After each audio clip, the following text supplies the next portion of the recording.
Good morning. Welcome to Diane's Kitchen. No, it's not a cooking show, but it's a place to sit, have a cup of coffee, and meet some new people. Today we've got some very interesting people, and I must have a million questions for them like I usually do. They've done something unusual, something people talk about doing but don't. They managed to get through all the red tape, all the hoops, and come up with their dream. First of all, once again, I would like to thank Barron Electric for being our sponsor. Something that just came out with this new green initiative. It says electric vehicles are coming down in price. Most can travel from 1 to 300 miles without needing a charge. Already there are 20,000 charging stations across the country, plus the ability to plug in at home. And it says it doesn't increase your bill any more than air conditioning would. This is out of the University of California, Santa Barbara. 2035 is the target date for all vehicles to be electric. Well, we'll see how that happens. But Barron Electric wanted you to know that in case you do get an electric vehicle, it says call Barron Electric Co-op about free electric vehicle charges. Sounds interesting to me. Something else to cross off your list and get with the new green program. Good morning. We have got Donovan and Sandra. How do you pronounce your last name? Jotblad? Jotblad. Jot. I wrote Jot and I thought, no, it's got to be Got. Jotblad. Swede. Yeah, it's a name that we have to spell every time we tell somebody, so it's a little different. I can imagine. Now, Sandra, are you also Scandinavian? Oh, yes. Oh, that's you. What is it? Yeah, sure. You betcha. Yes, I was in Erickson. Very good. Wow, lucky kids. Hmm. For all of the people wondering who in the world are these people, they have done something that I think is really clever. And Donovan, do you want to start us out? Or Sandra, do you want to start us out? You have created a game. It's a card game, and it's called Fahrenheit. So, which probably will give you an idea. It's about temperature. How long ago did you get this original idea? How long did you toss it around before you said, nah, it's not worth, or, we should pursue this? Take us back to the beginning. All right. Well, it actually, the game was given to me in a dream. And it was around 2000 when I had the dream. And I had the dream and I got up like normal going to work and had breakfast and told Sandra that I had an interesting dream last night. And she said, yeah, we'll see when you get home from work. It's just a dream, but it was on my mind. In fact, in the middle of the night, I got up and made notes, which I don't normally do because I knew that there was something to this. Anyways, went to work and thought about it all day and came home and got a regular carded or deck of cards and a magic marker and marked them up. And we started playing the game that night, and it's the same basic game from the original markup game. So, Sandra, when he told you his idea, was it an eye roll like, oy, oy, oy? Or was it, no, this sounds like it could have possibilities? He didn't explain the game that in that morning time, and Right. I'm not a morning person, so it was kind of like, yeah, see you later. Yeah. But later, when he came home and showed it to us, I mean, our boys were young and home at the time, and it was a fun family game from the start. Okay, so now you've got something that's got possibilities. When did you decide, let's take this a little bigger, not just the family? Well, back in 2000, the internet wasn't what it is today. So to try and shop around to learn who would make it for us and what kind of cost and that kind of thing,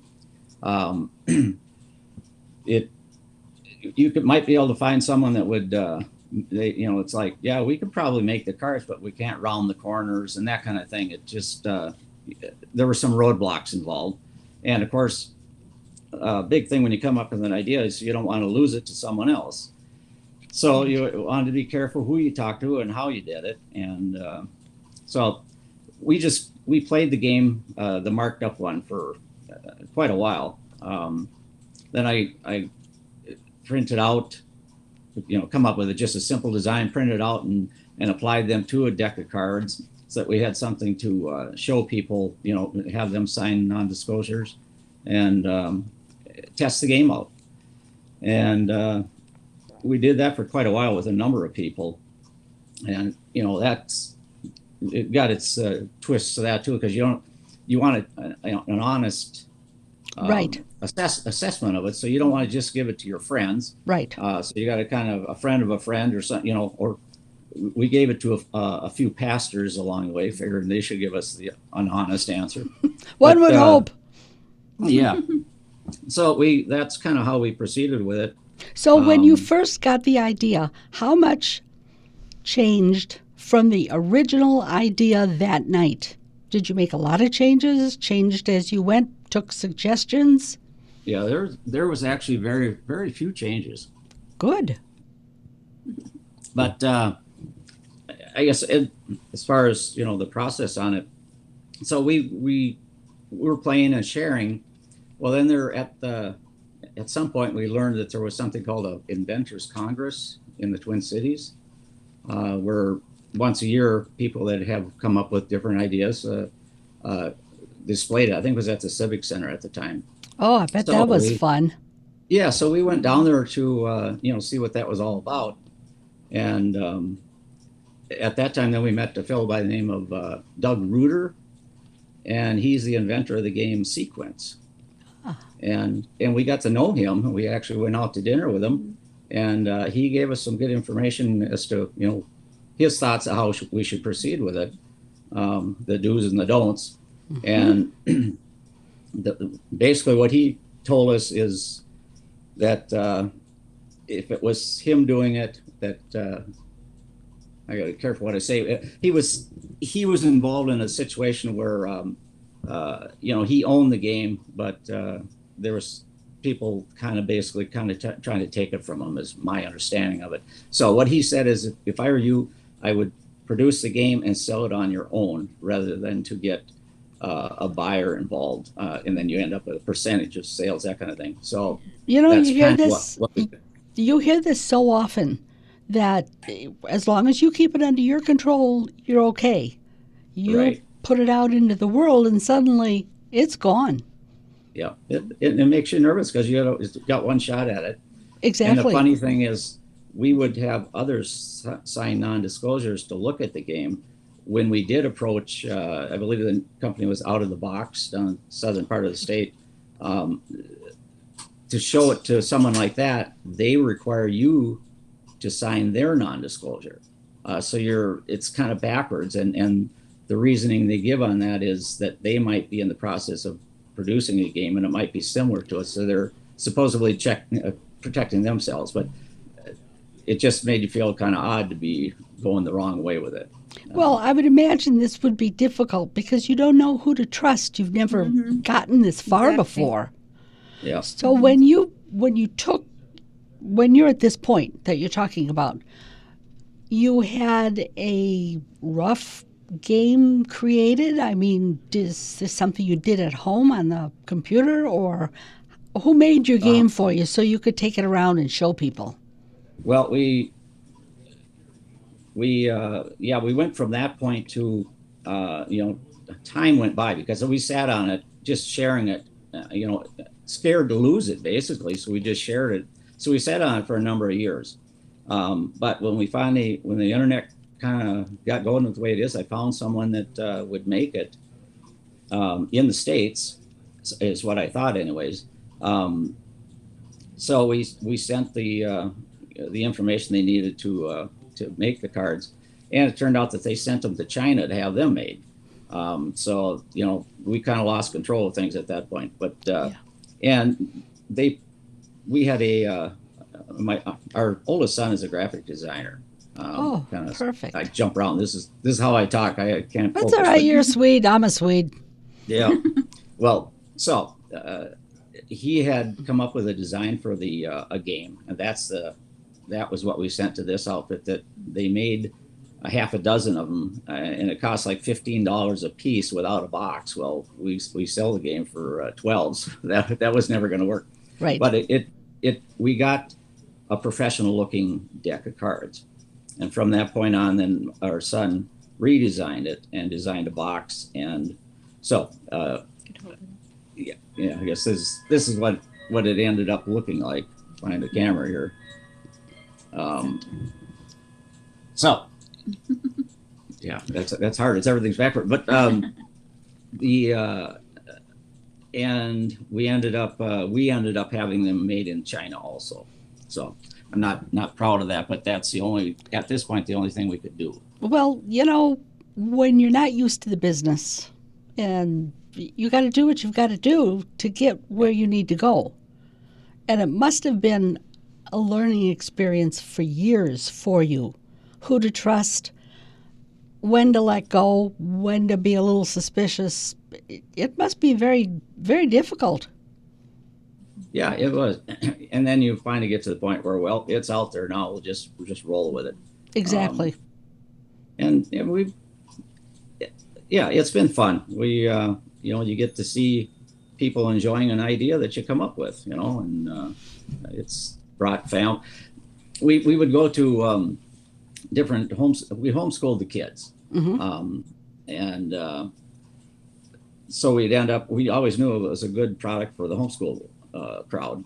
So we went to the homeschool conventions in different places. Oh, good idea. Yeah, and what was kind of fun there is then you get the face-to-face to sell to someone instead of the internet.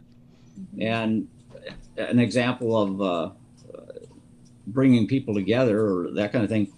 One time there was a father and a son. They came on the first day of the convention, and they bought the game, and they were on their way. Well, the next day they made it back to our booth again, and they were both laughing and smiling and showing pictures of different hands they had in the hotel the night before.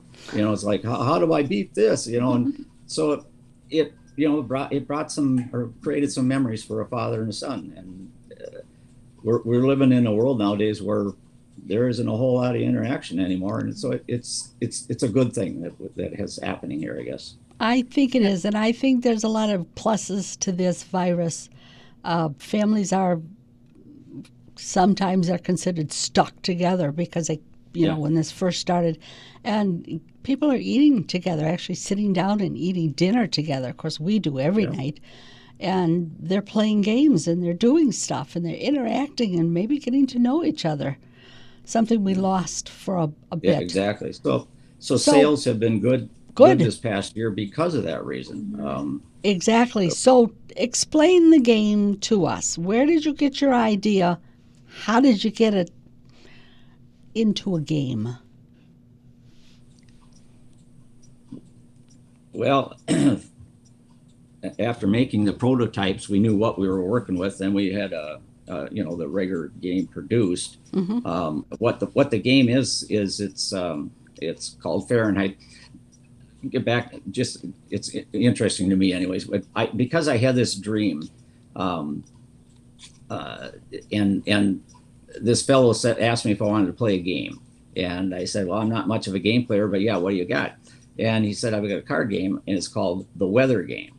Well, we kept that is on the box at some point, but come up with Fahrenheit just kind of rolls off the tongue and sounds better. But that's how we come up with the name. But it's based on the thermometer.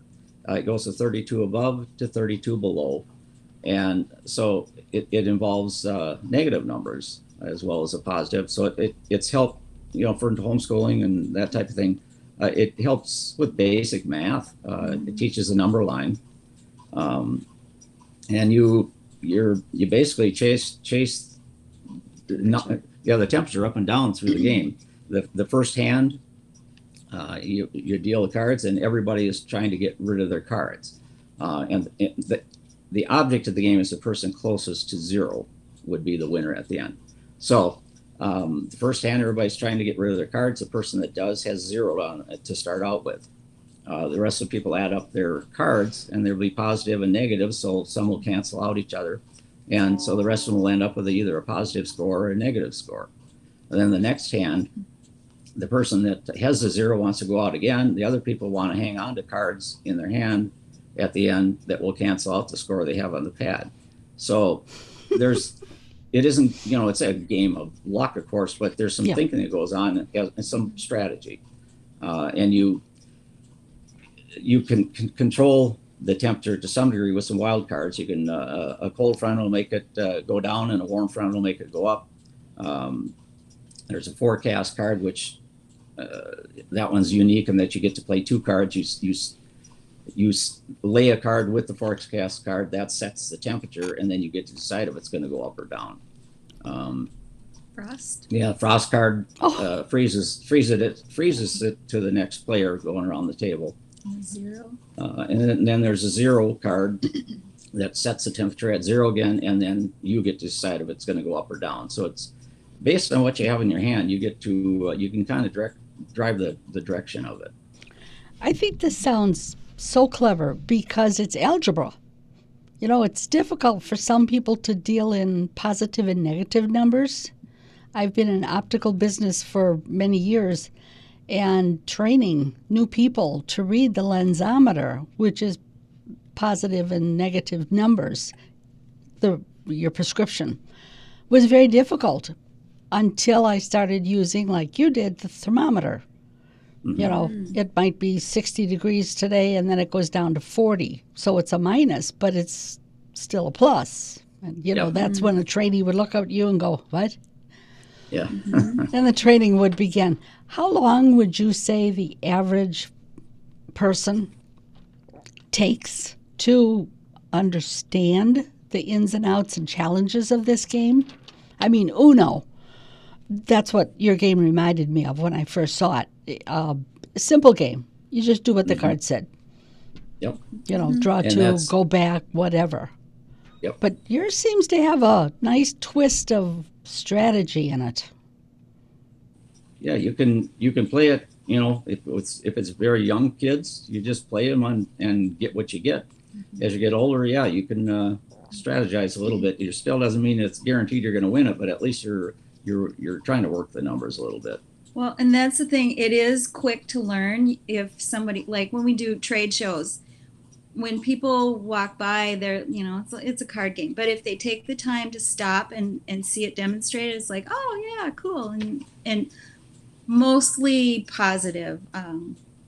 People like it if they give the time to look into it. But what I was going to say was, it is quick to learn, and we have the video of how to play on our website and on our Facebook page. So if you don't like to read instructions, which I don't, you can look at the video and catch enough of it to be able to sit down and play. So what are some of the addresses of where people can see this? Your Facebook? The Facebook is at Fahrenheit Card Game. Okay. And our website is FahrenheitCardGame.com. Okay, and my first... Knowing Fahrenheit is a difficult word to spell. Yes, it is. I would imagine this could be a hindrance to finding your place, your computer addresses. Could you spell Fahrenheit for me? Sure, it's FAHRENHEIT.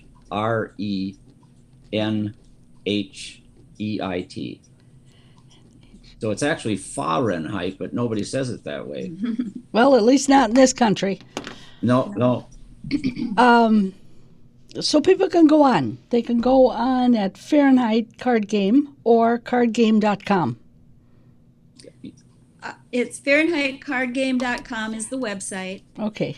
And at Facebook, it's at Fahrenheit Okay. Card Game.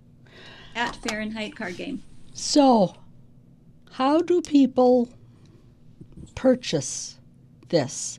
I was in, I was at the cheese store in Alpha, saw it, And I thought, this is really clever. And then they said, well, local people created this. And, it was like, ding, ding, ding. Hmm. This is interesting. How do people order it? Is this only online, or where do you market your product besides the cheese store in Alpha? Well, we've got it at the pharmacy in Grantsburg, Wood River Pharmacy. Okay. and Backwoods Beer and Bait here in Fallen. That's where I grew up. Fallen. And Mhm. yep, have it at the Intercounty Leader in Frederick, the Luck Pharmacy, the Shipping and Handling in St. Croix, the Staple Design and Print Shop in Osceola. And that's kind of it for stores. And then Rainbow Resource is a catalog company, A homeschool catalog. and they reach hundreds of thousands Yeah. of people. And they have been placing an order 3 times a year from us. And that's all word of mouth. Word of mouth. It's there's no advertising going on there. And Um, I think that's the best way to sell anything, word of mouth. yes, Years I think ago, so too. I had. In fact, Go ahead. I was going to say we have it at the lodge here in Siren. Oh, good. Hotel there, and I'm always curious as to when we get an order online, how they learn about it. Right. And because we got an order from a fellow for 2 or 3 games in California, and so when I sent it out, I asked, "How did you learn of our game?" Well, it turns out it was someone from Milwaukee that stayed at the lodge that was friends to that person, and the internet is an incredible thing. Yes. This COVID thing with people home. Yes. So also sold one here last spring to a lady in Oregon, and I asked her the same question. I never got the answer as to how she learned about it, but she shared it with her homeschool group, and we sold close to 100 games in a weekend with that group that was connected. Two separate orders to Hawaii. They went all over the place. So the internet works, but people have to learn about it somehow. And word of mouth is your best advertising. Yep. Definitely. Well, maybe the Spooner or Shell Lake Market, Washburn County will open now for you, because the game is absolutely intriguing and really fun to play. Mm-hmm. No 2 games are alike. No. They're all similar because they're dealing with colors and numbers and whatever, but this is unique in that it's got negative numbers. There aren't many games out there that have that. Exactly. And they use it in the Grantsburg school, or one of the math teachers uses it, and the word is the kids love it, and they use it to teach. So Who knew you could learn algebra in a game? So is this the complete dream, or have you got something else in the back of your mind thinking, or is this the baby? well, certainly I have thought other things, but you got to get one going really good before you consider that, because there is more to it too. I guess got to thinking, getting back to protecting things. We ended up we trademarked the name, and that's a process that I don't remember what it costs us. It isn't real cheap, but it's Right. It takes time, and you have to go through a process of them checking nothing else like it and whatever. So you're never sure if it's going to get okayed. And then we copyrighted the rules to the game. So it's always a learning experience for us. We'd never done anything like that. Mm-hmm. Was it worth it? Oh, absolutely. We talked in the family here, at times off and on, and how well it's doing or how well it isn't doing or that kind of thing. And one of my sons reminded me that when we first started this thing, my goal at that point is if I could ever see the game in a store for sale, then I will have felt that I succeeded. And we've gone way beyond that. We had it at all the Games by James locations, even at the Mall of America, Legacy Toys in Duluth and Fargo and Ely. Ely. So we've had success with it. Nobody's getting rich on it by any means, but that's not the goal. So if somebody listening has a game and they don't know what to do with it, they don't know where to start, any advice? Oh, um, you just, You got to be Start on persistent, I Google? guess. networking. Yeah. You look for people that have been there. You ask a lot of questions. With the internet, it's a lot easier than we started. I Yeah. mean, luckily, I was put in touch with somebody who was a game creator Oh, and who had some perfect. success. They told us things about the copyright and how to protect your rules and your ideas and your name. Hmm. So we had a little bit of direction, but we had to keep pursuing and get those questions answered. And you would So think that where you are today, without the advantages of where the internet is today, and you were able to do it and become successful, that I would think if somebody wanted to pursue this, it would be a lot easier to at least Absolutely. know where to get started quicker for sure, because quicker. all those years, it was years of testing the game and doing the non-disclosures and finding out those things. And if we were starting that process today with the internet and the helps that we have, it would have gone a lot quicker. I would imagine. Was there ever a point that you just reached the doldrums and thought, this is just stupid. We're waiting for this and waiting for that, and I don't know who to trust. Was there ever a point that you said, let's just give up? No, can honestly say that never happened because the game is fun, and we've been playing it since the day that I come home after the dream, and got enough positive responses from people to know that we had something that Worth pursuing, right? The initial response when people, oh, it's like Uno, well, once they get it and play it, they see that no, this is different than Uno. Much more of a challenge. No, we never decided, no, it's not worth it. We just kept going with it. Good. Well, you're a success. It took you a while, but you stuck it out and you're doing real well. The game is so much fun. How did you know at what price point to market this game?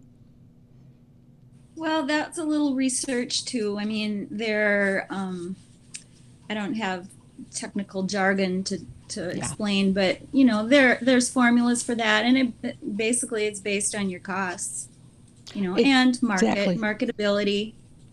So exactly, it's not an exorbitant price. You kind of have to compare it with other similar items on the market, and the price point that we have it at works.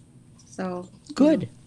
But even at that, if you wonder, okay, where's the line to be drawn where someone's going to buy something or not? Exactly. So when we ship them, we charge less than what it actually costs us to ship them out with that in mind. So yep, that's business. Yep. The lost leader, whatever you've got to do to get that game out and to get the word out. Very important.